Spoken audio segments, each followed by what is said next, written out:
there, welcome back to my channel. My name is Brittney Bundles, and today's video is going to be all about manual payment captures. I'm going to be going over the pros and cons of manually capturing your customers' payments.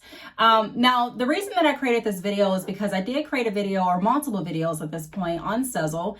And when I created the videos on Sezzle and I explained my experience using Sezzle, I did get some questions about protecting your business from, how can I put this? When you place an order through Sezzle, because Sezzle is a buy now, pay later option for businesses, which I recommend, I actually use. There is going to be a link down below this video if you are interested in using Sezzle for your business as well. However, the way that Sezzle gets paid is they take a percentage of your order. So if you have an order for X amount, whatever percentage you're approved for, Sezzle's going to take that percentage for their payment. And, that's fine. But the problem ran into, or some people's problems ran into, when customers would place an order on certain products or certain services that they did not want that percentage taken from. And so I explained in a previous Q&A video that I did not believe that Sezzle had a manual payment capture option, meaning that I did not believe that they had an option where you can go in and actually approve which payments are going to go through Sezzle and which ones are not. If you have multiple payment options on your website, I think that it is very beneficial to be able to choose which payment merchants you want for certain products. And if you want, all of the payment options to work for all of the services and products that you have available, I think it's also beneficial for you to be able to highlight that on your website. There are some people that have multiple payment options and they have different things set up behind the scenes. For example, PayPal Business, they have a percentage that they take from each order. If you have a PayPal working capital loan, which we've talked about on this channel too, there is another percentage that is taken from your PayPal orders to pay off that loan or that working capital.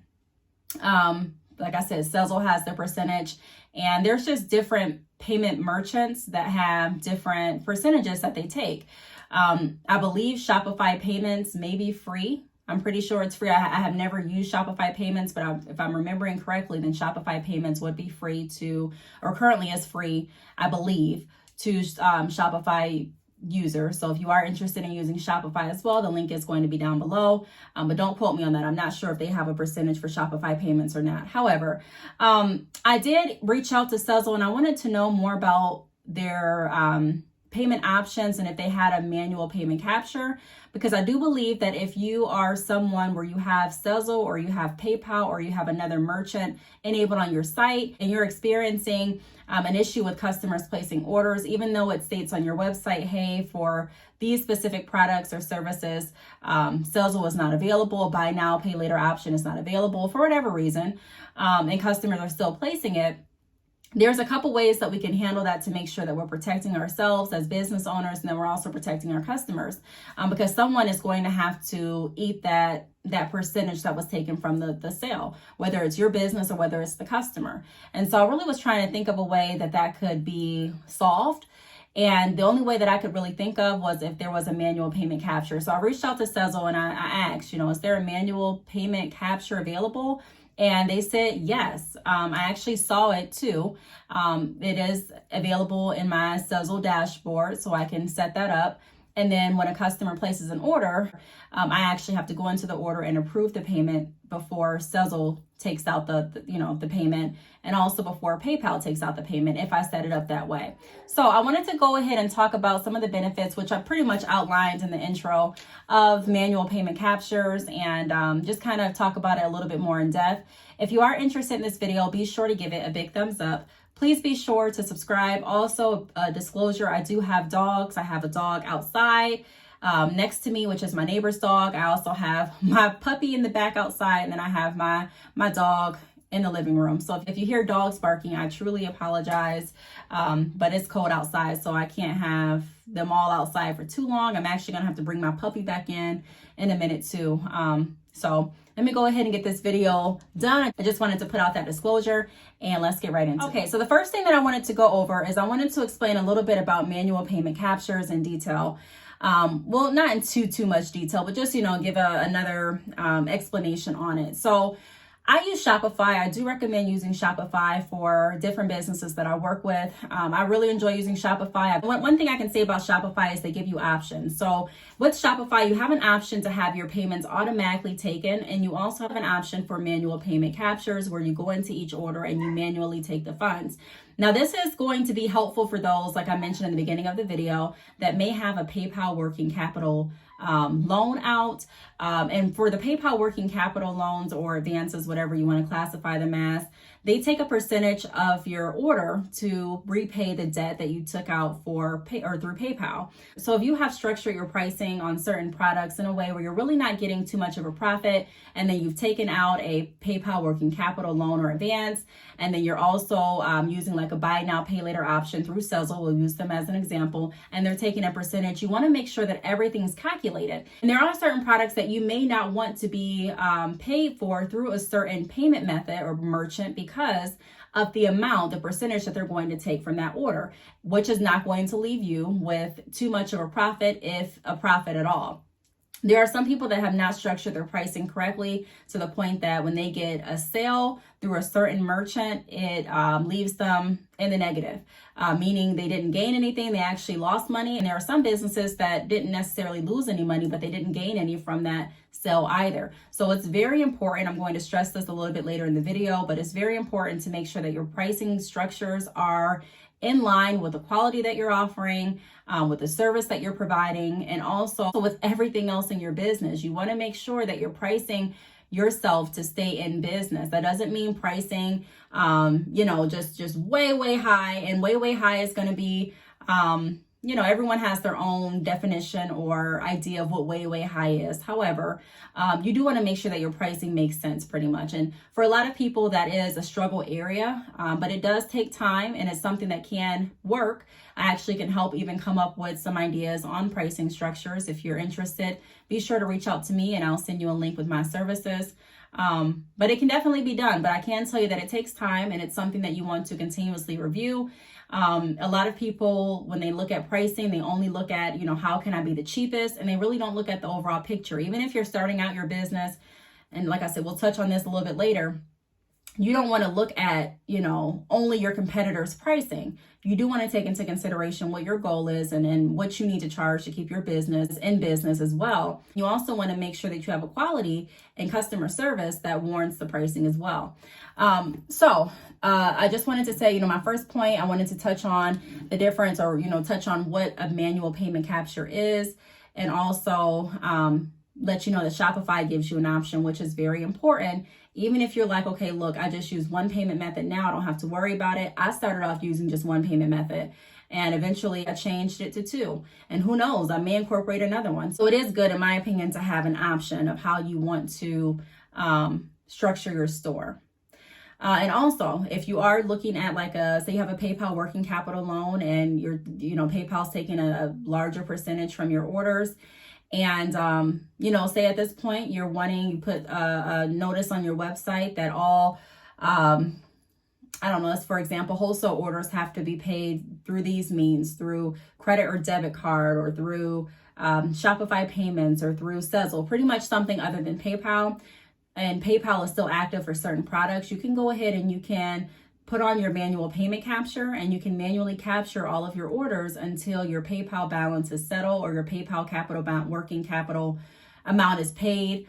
So that way you can approve which orders you're going to allow through PayPal, and you're not completely relying on your customers to read through your website and to follow the instructions that you placed on your website. There are so many companies, so many businesses that have put information on their website, and they get, frustrated. And I've been there sometimes where they've put banners or put information about how their service or how their products work and the payments that they accept. And they're like, customers are just ignoring it. Well, doesn't necessarily mean that they're intentionally ignoring it, but I'm a customer when I'm not working for my business, and I can say that I don't read everything all the time. I definitely try to, but sometimes I don't, especially if I'm shopping late at night. I may miss something. So it's definitely a benefit to have an option. Now, the second tip that I wanted to talk about was the benefits of manual payment capture, and I kind of just touched on that. So the benefit of having a manual payment capture and also an automatic payment capture is the fact that you have control on what you're going to be spending for your business. If it's a certain product where you do not want it to go through PayPal, or a certain product where you do not want it to be available for buy now, pay later, and you've already put that information on your website, it is beneficial to be able, like I mentioned, to have the option to approve the orders that are going through. Instead of them just automatically going through, you taking a loss on that percentage, and then you're in a position where you're trying to figure out, okay, so who's going to cover this? You know, am I going to process the order at this point since I'm already taking a loss? Am I going to refund the order? If I refund it, am I going to get my money back? I know with Sezzle, every time an order is processed, unless they've updated their terms and conditions recently. But before, I do know that I've reached out to them when I've gotten an order and the order was not supposed to go through buy now, pay later. It was not supposed to go through Sezzle. And it did. And there was a certain amount that I was charged for that, even though I refunded the order and my customer didn't lose any money, I had to eat the loss. And it can definitely be costly to your business if you're constantly eating losses. So like I said, this video is just pretty much explaining how we can kind of stop some of those fees and stop some of the losses on the business end. And also on our customers' end, because there are some people that are like, no, you know, I'm not eating it. My customer's going to eat it because I had it right here on the website. So this is a way that I think will be more beneficial to ourselves and also our customers. How it works. So I'm going to get into that a little bit deeper, even though I kind of explained that in the beginning as well. How it works is if you have your automatic payment capture on through Shopify, automatically the payment's going to be captured by the payment merchant that you're using, or the payment merchant that the customer selects that you have available on your site. So for example, if I have PayPal and that's the only payment option available on my site, a customer places an order and you know, I get a notification, the payment's already deposited into my PayPal account, and I have the order details, the customer's alerted that the payment went through and things like that. Everything's pretty much done. The last step is for me to fulfill the service or for me to go ahead and fulfill the order by shipping it out. Now, if I have a manual payment capture set up, then that means that when a customer goes to my site, they place an order with PayPal. We're using PayPal as an example again. Then before the payment is taken from their account, they show that the payment is authorized. Now, authorized does not mean that it's actually been processed, but it's authorized and the funds are available for me to actually take. So when you go into the order, it shows these funds and it shows that it's available for capture. So you can go ahead and capture the payment, which I recommend doing before you ship out the order or anything like that, because I have had experiences where I've waited to capture the payment and then I went back and I tried to capture the payment and it was not available for capture. Maybe the funds were gone. Maybe they were never, I believe they had to be there at one point for PayPal to even authorize it that day. But when I went back to capture, it was no longer available. So at that point, you're in a position where you need to contact the customer. Hopefully you didn't send out the package, because at this point it's already en route. They may already have the package and you're stuck with no money. You know, they may send it to you, but again, they may not. So manual payment capture gives you that ability to review everything before you actually take the money. So I have used manual payment captures before, like I said, just to allow me to review what's going on before the payment's actually submitted. Another instance that I would have that kind of had me leaning more towards manual payment captures was when I first started doing wholesale.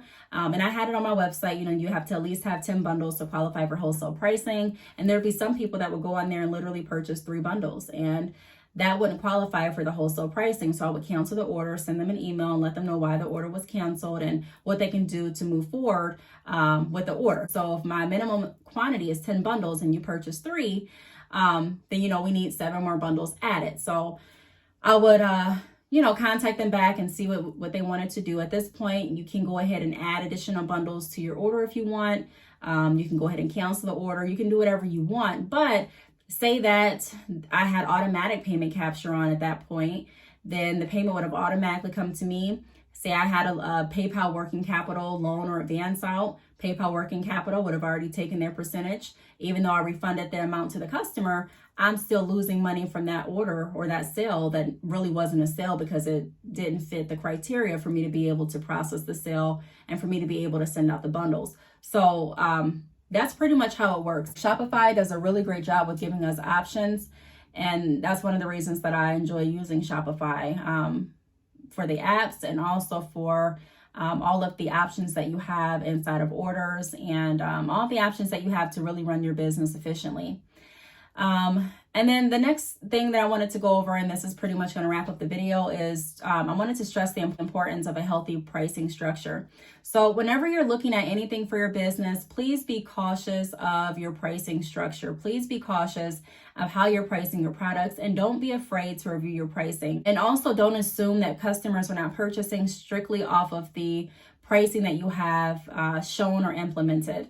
There are so many reasons that a customer decides to purchase from you. There are so many things that go through our mind consciously and also subconsciously when we're buying products and when we're purchasing services. And so I do want to say, more than the pricing, I would really focus on how you market if you're not getting as many sales as you've anticipated, or if you're not getting any sales at all. It's not all about pricing, like I've mentioned in a lot of videos. You do want to make sure that your pricing is making sense. You can go on someone's website all day and try to match your prices to them, but you don't know what they're getting in the end. You know what I mean? Like, you don't know if they're losing money. You don't know how your obligations differ from theirs. You don't know if they have an extra percentage that's being taken out that you don't. Even with Sezzle, when I applied to be a merchant through Sezzle so that I can offer buy now, pay later options for my customers, I didn't know what percentage I would be approved at. It wasn't until I was approved, I received an email and they let me know what I was approved at, what percentage for my orders. So I have to take that into consideration as well when I'm pricing. I have to take everything into consideration to make sure that it makes sense for everyone involved. And it can take time, and it can be a little, challenging at first to figure out, okay, how can I create a price that's going to work for everyone? But it definitely is possible. Businesses do it every day. So I would definitely recommend making sure that before you do buy now, pay later option for your customers, before you do even PayPal, before you offer any payment merchant or enable any payment merchant on your shop or through your Shopify store for your business, look through the percentages. And we have to do math. Math was not my favorite subject. Math is not my favorite subject. Even now when I'm doing homeschooling with my children, you can ask anyone. Math is one that I'm calling, hey, can you walk me through this? That's just something I don't enjoy doing. Of course, I worked in the banking industry. Of course, I know about numbers and I know how to budget money and make money and save money and things like that. But I don't like math. I do not like math. I don't enjoy it. Even when I was in the banking industry and I was working, it's 5 people in the loan department. It was 5 of us loan officers, and all of us had calculators. All of us had calculators. All of us that really didn't like math. But it was something that we had to do. So it's kind of like that in business. It's not like I necessarily like math or you have to like math, but it's in order for us to be able to be stable in our business and in order to make sure that we're actually not just making that sale, but the sale is actually counting. There's so many business owners too, and I've mentioned this before, that have a lot of gross income. They can show you, I've made $36,000 in 90 days, and I'm not taking that from them. But you don't really know how much they netted from that, how much they're walking away from that. You don't know. And so, we're looking at half of the story, and a lot of people are wanting to model their prices and their actions because this company was able to make this, but you don't know the back end, and you don't know, like I said, how much they actually have in their pocket. So what I want to do is I want to share as much information as I possibly can to ensure that we're not just getting sales, that we're not just high on our gross income, but at the end of the day, we're also left with a pretty good hefty net income amount as well.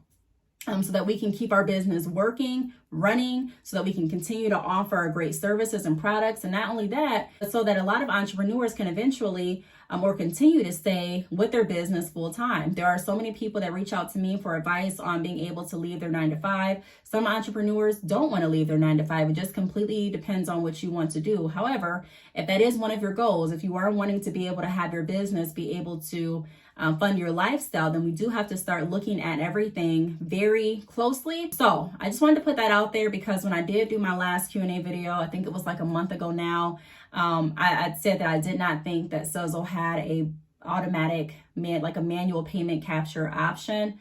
But they do. They have it available in their in Sezzle and also through Shopify. Now, I do believe if you are using Sezzle that you have to enable that through Sezzle. So log into your Sezzle dashboard and click manual payments. Let me see if I can actually show you what it looks like for a moment. Let me log into my Sezzle dashboard because you can select manual payment capture through Shopify.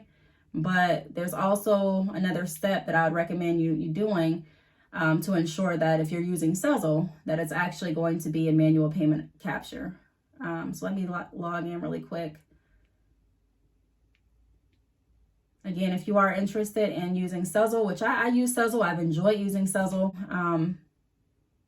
So if you are interested in offering buy now, pay later options for your customers, you know, click the link down below and you can go ahead and sign up. So right here, so I'm in settings, and so I logged in, I went to settings and I clicked on business. And right now I have it set to automatic payment capture. If I wanted to cancel that, I would just go into the Sezzle dashboard, like I mentioned, go to settings, click on business, and then I scroll down to the bottom and it says disable automatic capture. Oh, just popped my arm. Disable automatic capture. So I can go ahead and click disable, and then I can set it up for manual payment capture if I wanted to. Is there another place that you can get to it? Yeah, I think that's where you have to go.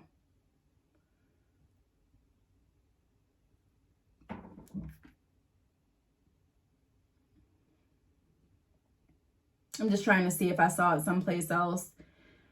And I may have, but all right, that's where you want to go though. Settings, and then configurable settings. It gives me an option to install the latest version of Sezzle or the latest Sezzle app. So I can go ahead and do that, which I'm probably going to do that after this video. It says our Shopify integration allows you to configure order capture behavior. By default, automatic capture is enabled, so orders placed through Sezzle will automatically be captured through Shopify. If you choose to disable automatic capture, you will have to manually capture all orders from your Shopify orders page. Manual capture orders must be captured before the authorization expires or the order will be released. Your authorization expiration will be 7 days by default. So I really thought that's interesting. I like that they offer that option. Not all payment merchants offer that, I don't believe. So yeah, I just wanted to come on here and kind of go over some of the benefits. And you know, I guess the only cons that stick out to me, or the only con that really sticks out to me with going a manual payment capture route, is the fact that you have to manually do it. So if you are someone and you're looking at, because for me, I'm used to getting orders and pretty much just being able to process them at the end of the day. When I say process, I'm referring to getting the hair out and pretty much getting everything ready for the next day for me to run to the post office. I don't go in and I don't, you know, capture the payments or anything like that, but you still have to go in the order to create a label, or at least, you know, that's how I do my orders. I create a label first. So it wouldn't be that big of an extra step. But I mean, I could see how that would be a little bit more inconvenient, having to go in and also capturing the payment. It's another step. However, I think the benefits definitely outweigh it. If you are a store that has been experiencing customers purchasing through different payment methods, different payment methods that you've specified on your website are not available for certain products and services. So I really hope that this video helped. If you have any additional questions, please leave them down below. Thanks so much for watching, and I will see you all in my next video. Bye.